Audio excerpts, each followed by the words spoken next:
Boy, that's one heavy box. So you guys interested in 3D printing? I have with me the Ender 3 3D printer. So let's check this out. Wow, I'm really excited about this. I've been waiting for 3D printers to get cheaper for so long, and I suddenly find the Ender 3 3D printer on Amazon India. So I did what any DIYer would buy. The 3D printer comes partially assembled with parts nicely laid out in the box. Here's the TFT screen, one of the items I can recognize in the box.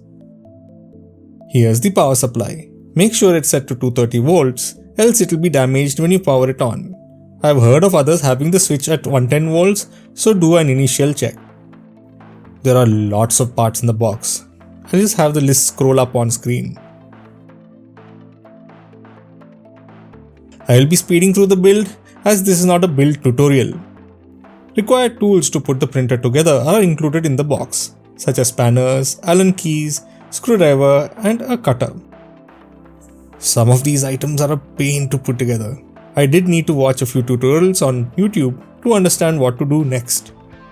The instruction manual being two-dimensional, it was not perfectly indicative of where and what to install.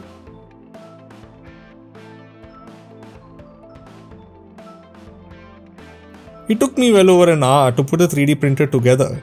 This could be attributed to me assembling one for the first time. Just be patient and the whole thing will come together. I was worried if I would ever be able to put this printer together, but to my surprise, it worked on the first go. This was after some calibration I had done after watching some tutorials on YouTube.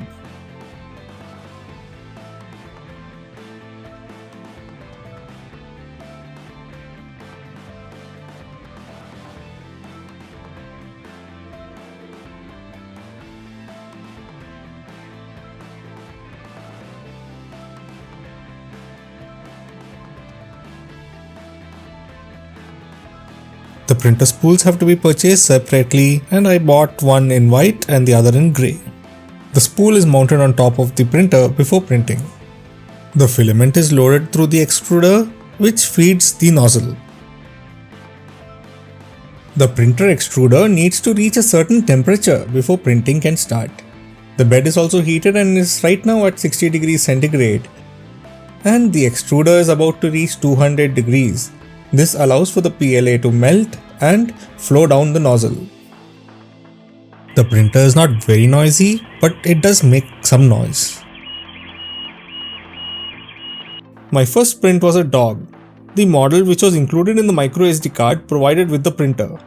A USB card reader is also included, making it easier for people who don't have one.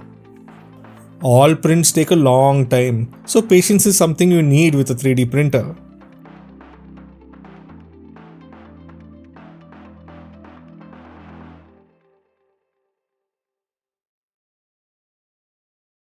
This dog model took around 2 hours 47 minutes to print.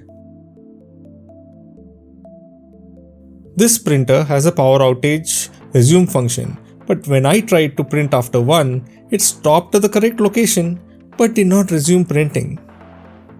Here are a few more samples of the prints I have made on the Ender 3 printer.